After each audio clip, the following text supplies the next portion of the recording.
পার্বতী গণেশ তো চিত্র ফুটিয়ে তোলা হয়েছে এই মন্দিরে।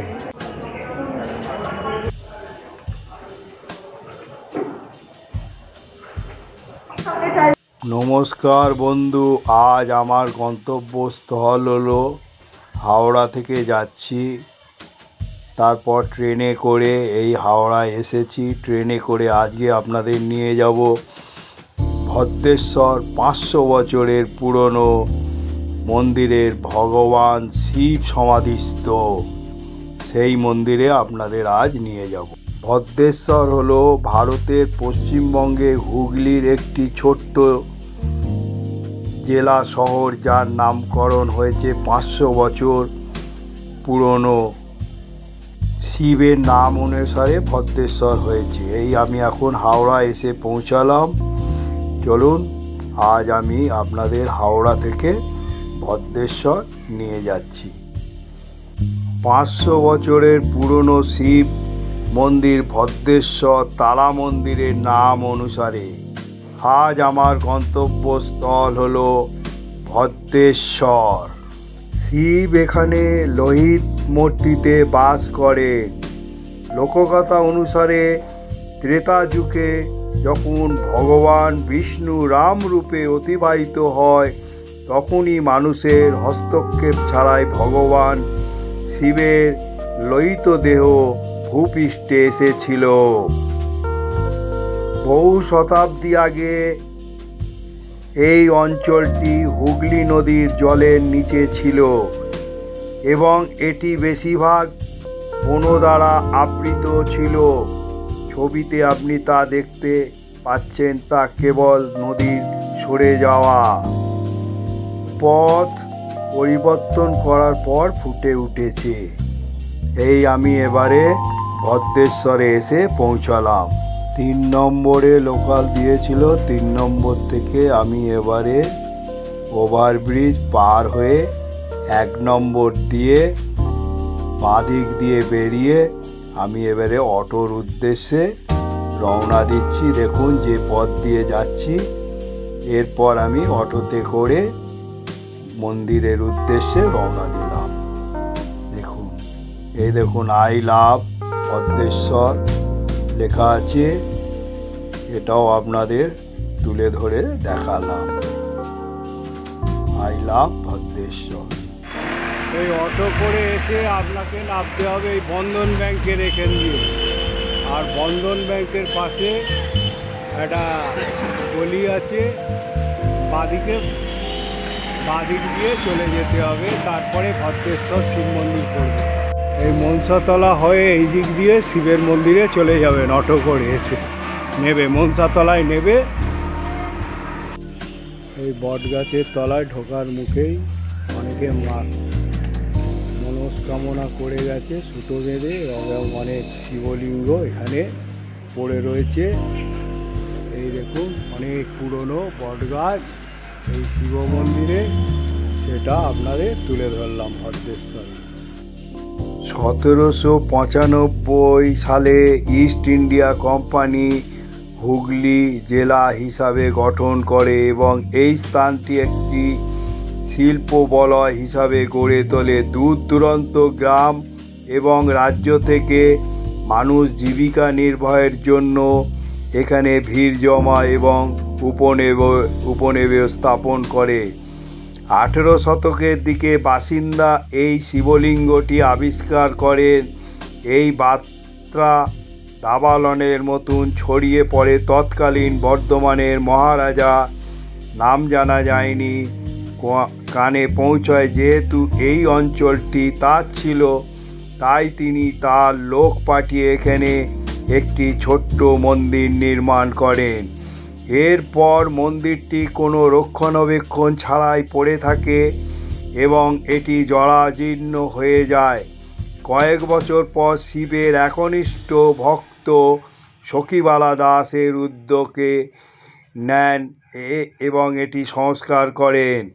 আজ আপনি যে অসাধারণ স্থাপিত মন্দিরটি দেখতে পাচ্ছেন, তা তার স্মৃতিস্তম্ভ। সখী ছিলেন একজন নিঃসন্তান বিধবা। তিনি ছিলেন শ্যামসুন্দর মণ্ডলের কন্যা। তিনি একজন ধনী ব্যবসায়ী ছিলেন, যিনি ভদ্রেশ্বরের পণ্য ট্রেন পরিষেবার জন্য রেললাইন স্থাপনের জন্য তার সম্পদ বিনিয়োগ করেছিলেন। সেই সময় খুব কমই কোনো তথ্য নথিভুক্ত করা হতো, তাই ঐতিহাসিক তথ্য অনির্দিষ্ট থেকে যেত। প্রায় সব কিছুই জনশ্রুতি অনুসারে তৈরি হতো, যার মধ্যে এই মন্দিরের ইতিহাস অন্তর্ভুক্ত। ভগবান শিব সমাধিতে বসে আছেন এবং নিজেকে নিচু করে রেখেছেন। ভগবান নিজের একটি স্বপ্নের বিষয় তার মতামত অতীতের পুরোহিতের ও পূর্বপুরুষদের কাছ থেকে প্রকাশ করেছিলেন বলেন 80 বছর বয়সী এক সেবায়ী। এই মন্দিরের বর্তমান পুরোহিত গঙ্গাধর মিশ্র, যিনি শৈশবকালে থেকে ঐতিহ্যগতভাবে ভগবানের সেবা করে আসছেন। প্রাচীনতম মন্দির হওয়ায় কোনো এটিকে 12 জ্যোতির্লিঙ্গের অন্তর্ভুক্ত করা হয়নি। মিশ্র উত্তর পেয়েছে এই 12 জ্যোতির্লিঙ্গ হিসাবে কাছে এই মন্দিরটি চিহ্নিত করার প্রতিনিধিত্ব করেনি। বাবা আমাদের নিষেধ করেছে, তিনি ধ্যানস্থ থাকতেই পছন্দ করেন।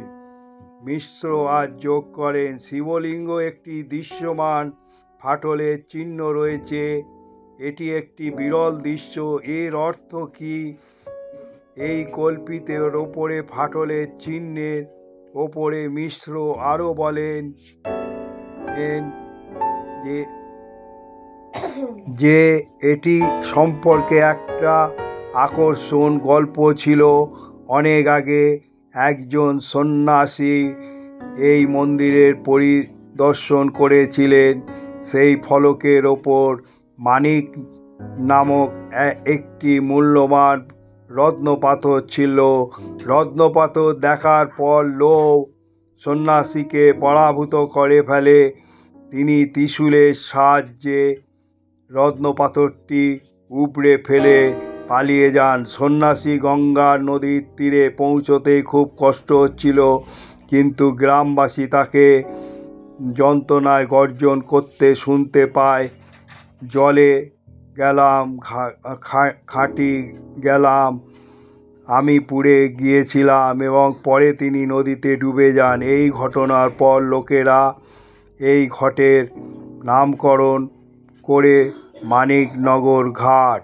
তবে তারপর থেকে রত্নপাথরটি উদ্ধার করা যায়নি এবং ফলকটির চেহারা ধারণ করে মিশ্র এবং অপপট করেছেন। চার্লস জোসেফের মতে, একজন ব্রিটিশ পর্যটক ভদ্রেশ্বর তলাকে ভগবান শিবের প্রাচীন মন্দির এর মধ্যে একটি হিসাব উল্লেখ করেছেন, যা প্রকৃতভাবে মাটি থেকে দেখা দিয়েছে। এবং নাম আর এই কখন খোলে, আর আপনাদের কি ভান্ডারা লাগে, কবে কবে? আমার নাম প্রশান্ত মুখার্জি। হ্যাঁ, আমি বাড়ির অষ্টম পুরুষ। আমরা 8 পুরুষ ধরে বাবার এই মন্দিরে সেবা করে আসছি। কথিত আছে এই মন্দির দ্বাপর যুগের মন্দির। পাণ্ডবরা নাকি এই মন্দিরে পায়ের ধুলো দিয়েছিলেন। মা গঙ্গা এখান থেকে প্রবাহিত হতো। মা গঙ্গা তলা থেকে আপনা আপনি স্বয়ংভূত হয়েছিলেন। এই মহাদেবকে কেউ বসায়ও নি, কেউ তুলেও আনেনি। ইনি স্বয়ংভূত, এনাকে মা গঙ্গা থেকে ইনি আপনা আপনি আবির্ভূত হয়েছিলেন। বাবার মন্দির ভোর 4টের সময় খোলা হয়। 4টে থেকে 4:30-র মধ্যে খোলা হয়। 5টায় বাবার মঙ্গল আরতি হয়। ভোরে 12:30 থেকে 1টার মধ্যে বাবার ভোগ নিবেদন করা হয়। সন্ধ্যেবেলা 7টার সময় বাবার সন্ধ্যা আরতি করা হয়। প্রতিদিন বাবার মন্দির ভোর 4:30 থেকে দুপুর 1টা-1:30 অবধি খোলা থাকে। আবার বিকালবেলা আবার 5টার পর থেকে রাত্রিবেলা 8টা অবধি মন্দির খোলা থাকে। বাবা 365 দিন মন্দির খোলা। বিশেষ দিনগুলোয় শিবরাত্রি, নীল, শ্রাবণ মাসের 4টে সোমবার এবং প্রতি মাসের সোমবারগুলো বাবার মন্দিরে যথেষ্ট ভক্তের সমাগম হয়। প্রচণ্ড ভিড় হয়। যেমন কালকে আগামীকাল শিবরাত্রি কয়েক লক্ষ লক্ষ মানুষের এখানে সমাগম হয়। দূর দূরান্ত থেকে পুণ্যার্থীরা এখানে বাবার মন্দিরে জল দিতে আসে, কারণ বাবার এই মন্দির প্রচণ্ড জাগ্রত। বাবা প্রচণ্ড জাগ্রত এবং লোকের মনস্কামনা যথেষ্টভাবে বাবা পূর্ণ করেন। সেই হিসেবে বাবার দূর দূরান্ত থেকে দর্শনার্থী পুণ্যার্থীরা সমস্ত বাবার মন্দিরে জল দিতে আসে। তার ভোরবেলা থেকে 4টে থেকে মন্দির খোলা হয়ে যাবে এবং যথেষ্ট লাইন পড়ে যাবে। বাবার নিত্য প্রয়োজনীয় ভোগের মধ্যে বাবার একটাই ভোগ নিবেদন করা হয় 365 দিনে, সেটা হচ্ছে বাবার পরমান্ন ভোগ। বাবার প্রতিদিনই পরমান্ন ভোগ নিবেদন করা হয়, 365 দিন পরমান্ন ভোগ নিবেদন করা হয়। এবার দর্শনার্থী পুণ্যার্থীরা তাদের বাবার জন্য ফল মিষ্টি আলাদাভাবে আনে, সেটাকেও আলাদাভাবে দেওয়া হয়। ঠিক আছে, আমি বাড়ির অষ্টমপুর, আমরা 8 বছর এই মন্দিরের সেবা করে যাচ্ছি। আচ্ছা, আপনাদের কি পালা করে পুজো? হ্যাঁ, আমাদের পালাই মন্দিরে দুটো পরিবারের মধ্যেই মন্দিরটা আমরা সেবাই যাচ্ছি। আচ্ছা, এখানে আমি শুনেছি রাখাল দাসেরও ইতিহাস। হ্যাঁ, এখানে আছে। এবার ব্যাপারটা হয়ে গেছে, আজ থেকে 700-750 বছর আগেকার কোনো পুঁথি তো আমাদের কাছে নেই। দাদু যে সমস্ত কথাগুলো বলে গেছে তাদের হিসেব ধরেই সমস্ত কিছু করে রাখা আছে। এখানে বহু জ্ঞানী মেনী ভক্তিরা সবাই এখানে এসেছিলেন। এই আজকে দাপর যুগের একটা মন্দির, মানে বিশাল ব্যাপার আর কি। তো সেইভাবে আমরা এখানে প্রতিদিন আমরা বংশ পরম্পরায় সেবা করে আসছি বাবা। আমরা 8 বছর ধরে এই মন্দিরে সেবা করেছি। আমাদের এই মন্দিরটা দুটো পরিবারের মধ্যে আছে। সেই পরিবারের মধ্যে 6জন-7জন আমরা সেবাই আছি। সেই সেবাইদের মধ্যে আমরা পালাকে ভাগ করে আমরা নির্দিষ্ট পরিমাণে যে যার পালাটাকে ঠিকভাবে মেনটেন করে আসছি। আর এখানে মনে করুন কারোর মনস্কামনা হলো, এবারে সে যদি আপনাদের পালা করে ভোগ নিবেদন করতে যায়, সেটা আপনারা করে দেন? আমরা করে দিই, কারণ এই ভোগ তো ব্রাহ্মণ বাড়ি ছাড়া কেউ রান্না করতে পারবে না। তারা সেই ব্যবস্থাটাও আপনাদের এখানে করা আছে। তারা কেউ তারা মূল্য ধরেও দিয়ে দেয়, আবার তারা কেউ নিজেরা ভোগ রান্না করে সেই ভোগকে ডিস্ট্রিবিউট করা হয়। এটাও আছে। হ্যাঁ, সমস্ত রকম ব্যবস্থাই করা। আচ্ছা, এখানে আসতে গেলে সবচেয়ে সহজ উপায় হচ্ছে আপনি যদি ট্রেন পথে আসেন, হাওড়া থেকে যদি ট্রেন পথে আসেন, ভদ্রেশ্বর স্টেশন নামবেন। ভদ্রেশ্বর স্টেশন থেকে অটো বা টোটোয় পূর্ব দিকে একদম জিটি রোডের ওপরই আমাদের এই মন্দির, পেছনেই মা গঙ্গা। ভদ্রেশ্বর স্টেশন থেকে অটো বা টোটোয় করে মাত্র 5 থেকে 7 মিনিটের রাস্তা, একদম জিটি রোডের ওপরই মন্দির। আমাদের এই মন্দিরে আসার কোনো অসুবিধা নেই। বর্ধমান থেকে বা হাওড়া থেকে যে কোনো লোকাল ট্রেনে আসলে ভদ্রেশ্বর স্টেশনে নেবে, পূর্ব দিকে নেবে, স্টেশন থেকে নেবে পূর্ব দিকে অটো বা টোটোয় মাত্র 5 থেকে 7 মিনিট মন্দিরে। জিটি রোডের উপরে আমাদের মন্দির, পিছনে মা গঙ্গার অবস্থান। নমস্কার। হ্যাঁ, অনেক ধন্যবাদ, সবাই আসবেন। হ্যাঁ, নমস্কার। ভদ্রেশ্বর তলাকে ভগবানের শিবের প্রাচীন মন্দিরগুলির মধ্যে একটি হিসেব উল্লেখ করেছেন, যা প্রকৃতভাবে মাটি থেকে দেখা গিয়েছিল এবং শিবপুরাণে ভদ্রেশ্বরনাথ উল্লেখ পাওয়া যেতে পারে। 26শে ফেব্রুয়ারি 2025-এ শিব পুজো উপলক্ষে, সেই জন্য আজ আমি ভদ্রেশ্বরে গিয়ে ভদ্রেশ্বরের ইতিহাস বলছি। ভক্তবৃন্দ যাদের মনস্কামনা হয়েছে তারা এগুলো দিয়ে গেছে। আর এই মন্দিরে ঢোকার 2টো গেট আছে, একটা এইটা আর একটা এইটা, দেখুন। আর এই দেখুন ভূশম্ভু, আর ভূশম্ভু। আর এখানে দেখুন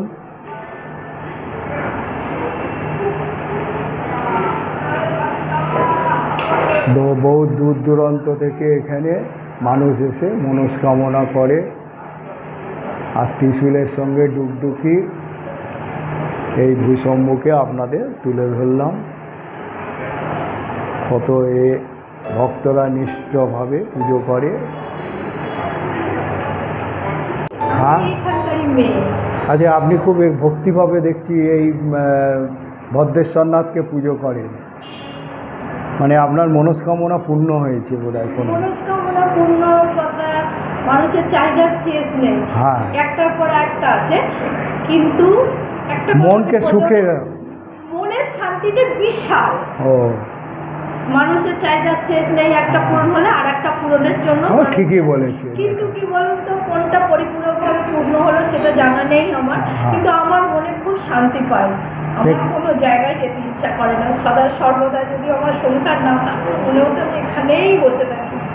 এই আমার শান্তি, এই আমার স্বস্তি। আর আমার কেউ নেই, মানে মা বাবা কেউ নেই। তাহলে এই আমার সব।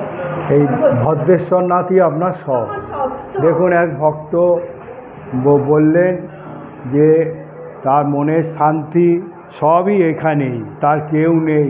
তিনি সব সময় দেখছি এখানকার কত ভক্তিভাবে এ করছে, সেটাও আপনাদের তুলে ধরলাম। সঙ্গে চাইতে সঙ্গে হলো না, কিন্তু হিসাব যদি মেলাতে বসেন দেখুন আপনার কিন্তু সবটাই হয়ে গেছে। এটাই কিন্তু বাস্তব।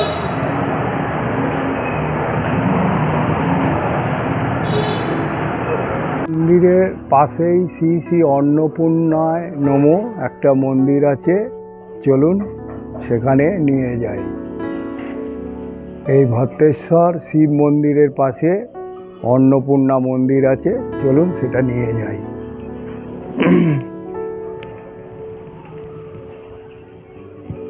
দেখুন, এখানে গোশালাও রয়েছে। এইসব কিন্তু দেখতে পাবেন না এই ঘুঁটে। গোশালা আছে, ঘুঁটে আছে, আর এই হচ্ছে অন্নপূর্ণা মন্দির। দেখুন, এখানে একটা নিম গাছও আছে এই অন্নপূর্ণা মন্দিরের কাছে। কাঁঠাল গাছ, নিম গাছ, কত সুন্দরভাবে এই মন্দির গড়ে উঠেছে। তারপর এখানে একটা তুলসী মঞ্চ আছে। এই অন্নপূর্ণা মন্দিরে মা অন্নপূর্ণা বিরাজ করছে।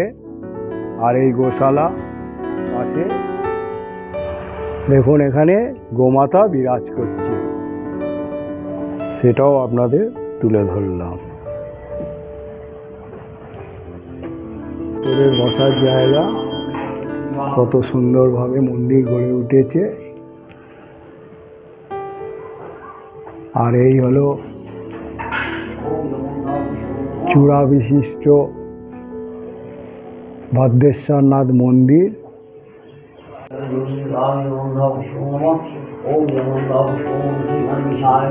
মা অন্নপূর্ণা বিরাজ করছে, দেখুন।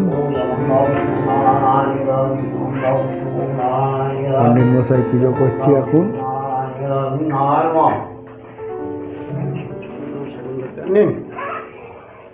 দেবো?